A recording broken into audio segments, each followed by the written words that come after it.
नमस्कार दोस्तों। BSc IPF की इस श्रृंखला में आज हम बात करेंगे इक्विटी फंड्स इस विषय पर। यदि हमने निश्चित कर लिया कि हमें म्यूचुअल फंड में निवेश करना है और पिछले सत्र में जैसे देखा कि हमने वो रिस्क प्रोफाइलिंग और गोल सेटिंग की पूरी एक्सरसाइज करने के बाद यदि हमारा निर्णय ये बनता है कि हमें इक्विटी फंड में जाना है तो इक्विटी फंड में क्या क्या विकल्प हमारे पास उपलब्ध है वो आज के सत्र में हम देखेंगे। सबसे पहला विकल्प मतलब इंडेक्स फंड।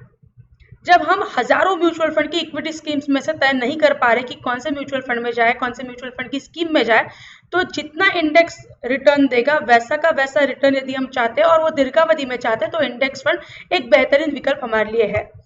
8 से 10 साल कम से कम मार्केट में रहने की हमारी क्षमता है और मॉडरेट रिस्क लेने की हमारी क्षमता है, तो इंडेक्स फंड हमारे लिए एक बेहतरीन विकल्प है। सेक्टर या थीमेटिक फंड, हम जो कोई भी पैसा निवेश करेंगे वो पूरा का पूरा एवीएम यदि वो स्कीम किसी स्पेसिफिक सेक्टर में लगाती है, बैंकिंग हो सकता है, फार्मा हो सकता है, एंटरटेनमेंट हो सकता है, इंफ्रास्ट्रक्चर हो सकता है, यदि वो एक स्पेसिफिक सेक्टर में लगाती है तो रिटर्न मिलेंगे तो बहुत ज्यादा मिलेंगे, नुकसान होगा तो बहुत ज्यादा नुकसान सहना पड़ेगा करके ये सुपर हाई रिस्क लेने की जिनकी क्षमता होगी और 5 से 7 साल बने रहना यदि हम चाहते हैं तो सेक्टर फंड हमारे लिए है, लेकिन रिस्क एकदम ज्यादा है। Large cap fund market capitalisation के ऊपर तय होता है कि लार्ज कैप है, मिड कैप है, स्मॉल कैप है, लार्ज एंड मिड कैप है, मल्टी कैप है, ऐसे अलग अलग शब्दों का उपयोग अक्सर म्यूचुअल फंड में किया जाता है। लार्ज कैप फंड वे होते हैं जब पूरा इकट्ठा किया हुआ पैसा मार्केट कैपिटलाइजेशन के सूची में पहले 100 कंपनियों में लगता है, उसे लार्ज कैप फंड कहा जाता है। सो रिस्क निश्चित वहां पर है, मॉडरेट रिस्क है, 7 से 9 साल के लिए बने रहने की क्षमता है तो लार्ज कैप फंड है। उसके आगे की 150 कंपनियां मतलब 100 से लेकर तो 250 तक जो नंबर आएगा उसमें यदि वो एवीएम लगता है तो वो मिड कैप फंड कहा जाएगा।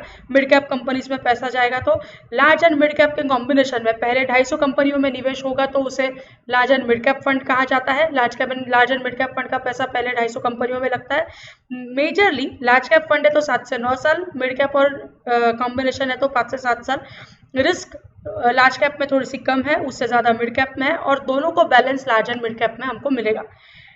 250 से ऊपर बची सारी कंपनियों में यदि वो ईएम निवेश होता है तो वो स्मॉल कैप कहा जाता है। हाई रिस्क है, रिस्क लेने की क्षमता ज्यादा है तो स्मॉल कैप में आइए। सारे कंपनीज में मिक्स एंड मैच करके फंड मैनेजर तय करके यदि निवेश करता है तो मल्टी कैप फंड है। पिछले कुछ दिनों में मल्टी कैप फंड का चलन थोड़ा सा आया है, लेकिन 5 से 7 साल मार्केट में बने रहना होगा।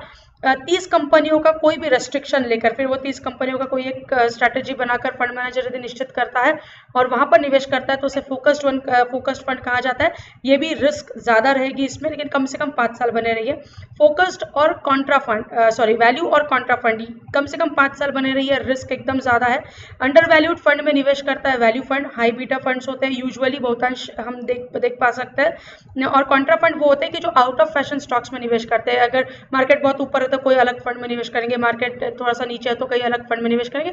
आउट ऑफ फैशन जो स्टॉक्स होते हैं उसमें निवेश किया जाता है। अलग अलग फंड की अलग अलग जरूरत के हिसाब से अलग अलग सोल्यूशन देने का प्रयास हर एक फंड करता है, हर एक स्कीम करती है। एक सत्र में, अगले सत्र में, किसी सत्र में हम ये देखेंगे कि कोई एक स्पेसिफिक स्कीम कैसे काम करती है। यहाँ पर हमने समझा कि कौन से विकल्प हमारे पास उपलब्ध है, जैसी हमारी जरूरत वैसे हम निवेश कर सकते हैं। हाँ, हमारे सत्र आपको पसंद आ रहे इसके लिए बहुत बहुत धन्यवाद। बीएससी आईपीएफ और सेबी को थैंक्स बोलना मत भूलिएगा। अपना नाम और ईमेल एड्रेस जरूर लिखिए। धन्यवाद।